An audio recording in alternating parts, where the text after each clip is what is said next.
सुनो जान, वो लम्हे बहुत ख़ास होते हैं जिन लम्हों में हम तुम साथ होते हैं। कभी कभी तो मेरे हर मर्ज़ की दवा बस इतनी सी होती है कि मुझे तुम्हारा साथ मिल जाए।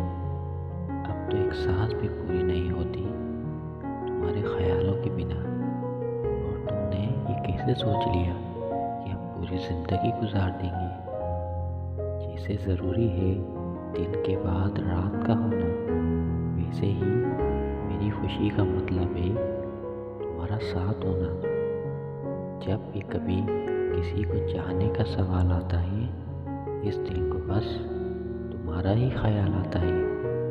मेरे दो चार अपनों में सबसे ज़्यादा ख़ास हो तुम।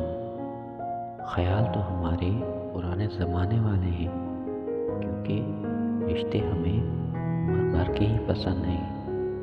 बस खुदा इस रिश्ते की आबरू बचाए रखे, तुम्हें हमारा और हमें तुम्हारा बनाए रखे।